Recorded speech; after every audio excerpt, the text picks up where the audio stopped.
Hey, guys. So I, 27M, have been living with my in-laws for the past 3 weeks now. My wife, 25F, and I have been married for 3 years and she's 8 months pregnant now.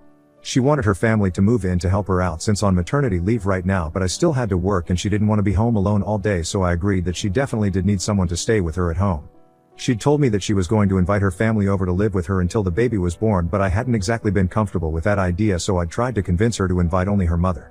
I don't like that woman one bit, but she was my wife's mom, so I was willing to put up with her for a while for my wife's sake. But she insisted that she wanted her entire family living with her, so I had to give in to it eventually. So 3 weeks ago, her parents and 2 younger siblings, her brother aged 22, and her sister aged 18, all moved into our house. I'm very thankful that my parents let me live in their house after I got married. They moved out of the city and live on the outskirts of the city with my uncle now. They're all retired and run a B&B for a living. After my in-laws moved in, my wife took over the shared bedroom entirely, and my mother-in-law insisted that she sleep in our bedroom as well since she has a bad back. My father-in-law mostly stays in the guest room. My sister-in-law sleeps on the pull-out couch in the living room, and my brother-in-law sleeps on a mattress on the living room floor. Because of the sleeping arrangement, I've been forced to confine myself to my childhood bedroom, and I was not happy about this at all. My wife is pregnant and I really wanted to be there by her side whenever she went into labor, which could be any time now according to her OB/GYN. But instead, it's my mother-in-law who's going to be there first, and I'll admit, I did resent her for it. My wife has always been very close to her family, but I didn't think she needed her entire family to move in for her pregnancy and felt this was a bit excessive. But since she was really pregnant and emotional, I didn't argue with her and let her have it her way. I knew that my wife wanted them around because her family's presence comforted her, and if that's what my 8-month pregnant wife wanted, then I wouldn't deny her that. But unfortunately, the past 3 weeks were incredibly difficult for me because her family are not the easiest people to live with. Her siblings are really lazy and constantly need to be reminded to clean up after themselves, and my mother-in-law just keeps nitpicking everything that we own and has made it a habit of complaining about my parents' taste in furniture and colors since she didn't approve of the way my childhood home had been done up by my parents. The only person who wasn't much trouble to deal with was my father-in-law, who mostly restricted himself to the guest room and didn't come out for anything except for meals. I will be blunt, I didn't mind my wife's siblings or her father, but I did mind my mother-in-law since she had been exceptionally rude and crass ever since she'd moved in. Her nitpicking got on my nerves, and the way she'd speak badly about my parents' taste was annoying because they'd been kind enough to let us have such a spacious house with the furniture for free. In this economy, a house like this would have cost my wife and me a fortune since it was really big and was located in a nice neighborhood as well. I don't even want to think of the price had it been pre-furnished like ours. But I was still willing to put up with all of this simply because my wife wanted these people by her side, and that's all that mattered to me. So I let them stay and tried to stay out of any unnecessary drama as far as possible. I can't count the number of times I've had to bite my tongue in the past 3 weeks, but I finally could no longer take it and forced all of them to get the hell out 2 days ago. I'd left for work like every other day in the morning, and my wife had also been out with my mother-in-law for a routine checkup. My sister-in-law was on winter break and had decided to spend the day with a couple of her friends. The only people at home were my father-in-law and my brother-in-law because everyone else would be out. About half an hour away from home, I realized that I'd left my laptop back at home and had brought along my wife's laptop instead. I wouldn't get any work done without it anyway since all the files I needed were on my company's laptop, so I was forced to go back, and I'm really thankful that I forgot the laptop because once I got home, I realized that something really fishy was going on. I walked into a completely empty living room, which was weird because the couch was usually occupied by my brother-in-law or my sister-in-law or both. But I didn't have time to worry about that, so I decided to walk back to my room instead. There, I found my brother-in-law sitting with his back to the door and using my laptop. He's very into tech stuff, and I knew that if he was using my laptop, it couldn't be for a good cause. So I confronted him, but he refused to tell me what exactly he'd been up to, and I'm not very tech savvy myself, so I couldn't tell what he'd been doing either. I told him that I'd call the cops if he didn't tell me, and he seemed to be a little intimidated by that, so he confessed that he'd been copying all my data from my laptop to a pen drive that he'd then give to my wife. He'd already done so with my phone a few days back while I was asleep, but getting a hold of my laptop had been a little tricky since it was always either in my room or with me in the office. So my wife had swapped it for her own this morning, hoping that I wouldn't realize until the work was done, but unfortunately, I'd realized midway and had come back home sooner than expected. He tried to explain that he hadn't been on board with this since it was unethical and a gross invasion of my privacy, but my wife had actually paid him to do this for her. I was shocked that my wife had done such a thing, and luckily, she came back home from her appointment with her doctor within half an hour of my return. She knew as soon as she saw my face and her brother's face that she'd messed up and immediately dragged me to her room to talk to me in person. Her mother stood there in the corner, sulking and glaring at my brother-in-law, so I knew that she was definitely involved in this somehow, and I turned out to be right as well. My wife apologized for going behind my back first and foremost, but then, she confessed that she'd been trying to spy on me, and that's why she'd asked her brother to copy everything he found on my devices so that she could go through it all and check if there was anything suspicious that I'd been hiding. I was incredibly insulted and asked her why exactly she'd done such a thing because as far as I was concerned, I'd never shown any interest in any other women, and neither did I ever indicate that I was bored with my marriage. I loved my wife and I thought she loved me, too. So I couldn't understand for the life of me why she had felt the need to spy on me all of a sudden. I was furious and couldn't keep my cool, which she did realize from my voice. I'd already been struggling to keep my temper under control because of how my in-laws had been getting on my very last nerve, and this was just the last straw for me. So I kind of blew up at her and she ended up breaking down into tears afterward. I obviously felt guilty because I didn't intend to make my pregnant wife cry and felt like a total jerk for doing so. So then I tried to comfort her, and while I held her hands, she told me why exactly she'd done something like this. And just as I'd suspected, this was all my mother-in-law's fault. For the past 3 weeks, at night, her mother had been warning her about how men tend to cheat on their wives if they get too big while they're pregnant, and she needs to lose some weight as soon as she has the baby because her mother believes that my wife is too big in spite of the fact that she's 8 months pregnant. For days, she'd been reminding her that she needed to eat less to look attractive or else I'd inevitably end up looking for love somewhere else. This woman had been filling my wife's head with all sorts of bullcrap about how she was getting too big and making her feel insecure every damn day.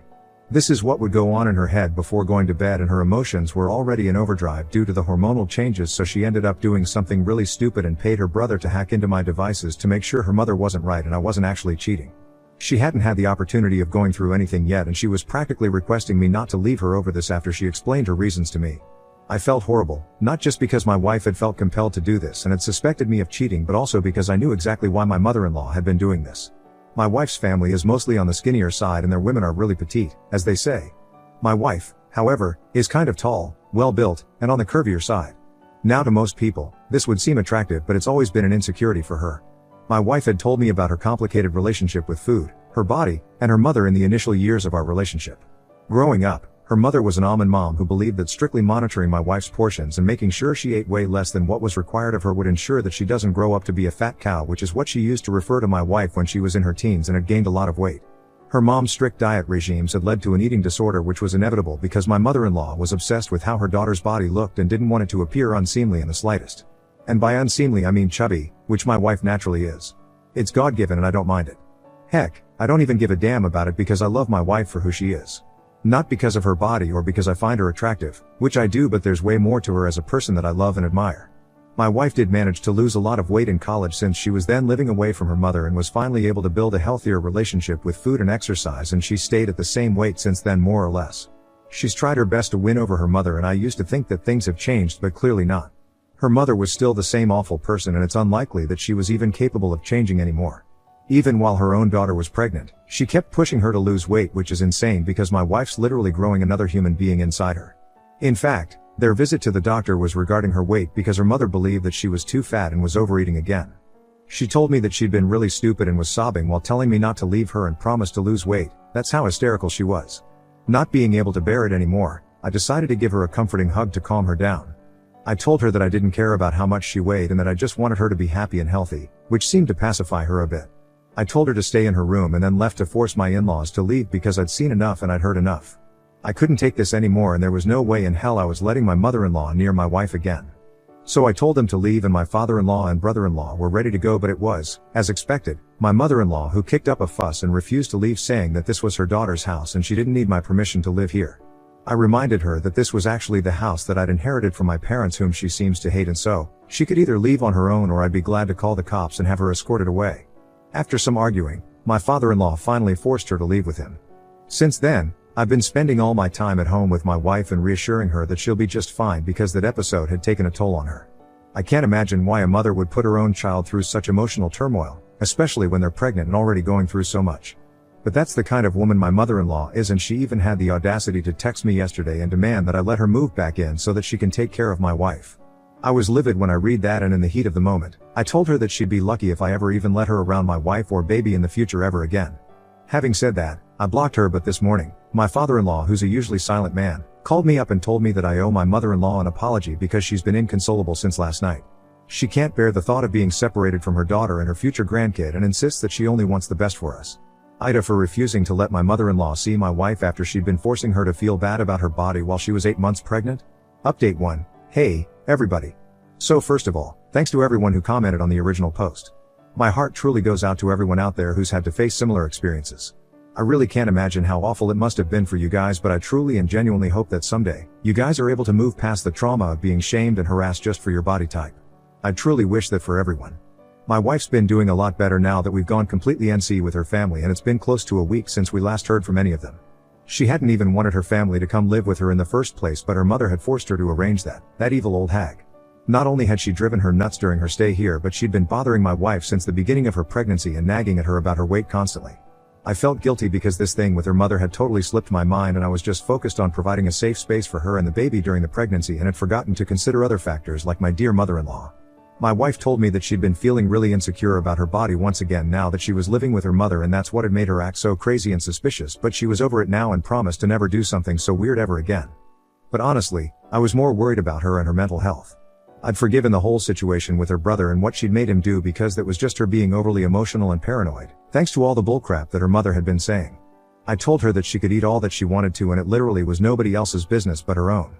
I also informed her about what I'd said to her mother when she'd texted me a few days back, and she said that I'd done the right thing. Even though she doesn't want to see her again, and I'm not about to let it happen, either, because that woman is literally the devil incarnate. She'd made my wife's life a living hell, and I wouldn't even have let her set foot into my house had it not been for my wife's insistence. That had been a huge mistake, but at least I know better now and am not about to let that happen again. If she needs any help at all before or after the baby is born, we'll get in touch with trained professionals, because clearly, her family is not a go-to option for us anymore like it had been earlier. And while I'd love to have my parents involved, I'm not about to bother them since they love their peaceful life on the outskirts. They've promised me to come visit when my wife goes into labor since they're only a 3-hour drive away, but I'm not going to bother them before that day comes. For now, I'm working from home and trying to make up for lost time with my wife since she'd really been through a rough patch, and I'm making sure she's eating enough as well. I really hope things go smoothly for us from now onwards, because I don't think either of us is mentally equipped to deal with more hiccups. Not at such a late stage in the pregnancy, at least. My wife's due in a couple of weeks, and I just want these last few weeks to be just as smooth sailing as it had been earlier. Update 2. So my mother-in-law decided to make a reappearance just as we'd started to think that we'd managed to get rid of her. It's been close to 10 days since I kicked her out, and this morning, my wife and I woke up to someone banging on the door and screaming their head off. She recognized her mother's voice and instantly demanded that we call the cops, which we did, and within half an hour, they'd come by and escorted her off our property. But it didn't end there. Even after the cops had taken her away, she decided to continue trying to contact us and even involved our next door neighbors by demanding that they pass on a message to us. Our neighbor is a single woman in her late 40s, and it was pretty awkward for her, but she told us that my mother-in-law had come by a few minutes ago, handed her a note, and told her to pass it on to us. The note was for my wife, and it said that she needed to leave me and go back to her family so that her mother could look after her. Or else she'd be really disappointed in my wife. Well, good for my wife that she's an adult woman and doesn't need to be looked after by someone like her. I don't know if I did the right thing or not, but I crumpled that note up and tossed it in the bin, where it belongs, without even reading it to my wife, and she didn't ask about the contents of it either. I told my wife that things had gone far enough and we needed to start thinking about legal action against her, and she agreed. So we've decided to file for a restraining order against her because, after everything that's happened so far, I can't think of a single conceivable way that can end happily for all of us with her still being a part of our lives. I just cannot envision her in our future anymore. Maybe if the rest of her family apologizes, then I still might consider it, but not her mother. That woman has put my wife through hell and back throughout her childhood, her teenage years, and now even during pregnancy. I made the mistake of letting her into my wife's life once, but I'm not about to make that same mistake yet again. Update 3. Hey, everybody. So I'm here after almost a month, and a lot of things have happened since my last update here. My wife and I are parents to a wonderful baby girl now, and trust me, we're going to do a way better job as parents than what my in-laws did. My wife is already an excellent mother, and I'm trying to be a good father as well. Part of that was making sure my mother-in-law had no access to her grandchild, so we managed to get a restraining order against her for 2 years a few weeks before my wife gave birth. Her mother was hysterical when she was served and contacted a bunch of people, including my parents, a couple of our friends, one of my wife's cousins, and other relatives of hers, so that at least one of them would put her through to my wife, but all of them knew how terrible our relationship with her was now, so they were wise enough not to contact us on her behalf. They did tell us about the calls, but we didn't care. A few weeks after that, my wife finally went into labor, and after almost 18 hours, we had our daughter with us. It was crazy that we were finally parents, and it was very emotional for us. I could tell that my wife was very upset a few hours after birth that nobody else from her family had bothered to show up or even asked her how she'd been doing for the past couple of weeks, and I was worried that this would put her at risk for postpartum depression, so I got in touch with a counselor as soon as I could and convinced my wife to start seeing a mental health professional so that she wouldn't have to feel like she was taking on the world all by herself. Luckily, she did heed my advice and has been doing online sessions with the guy I put her in touch with, and I'm hoping it makes her feel better. Apart from all of that, We're seriously having the time of our life with our daughter, and I hope that she grows up to be just as wonderful a human being as her mother is, if not more. My parents are going to visit in a week or two. They've had to postpone their visit since my uncle fell sick, but I'm actually kind of glad to have this time with my family. It's just the three of us right now, and I feel so at peace with everything when I'm around my two loves. I don't mean to gush, but this just feels like our family is complete now.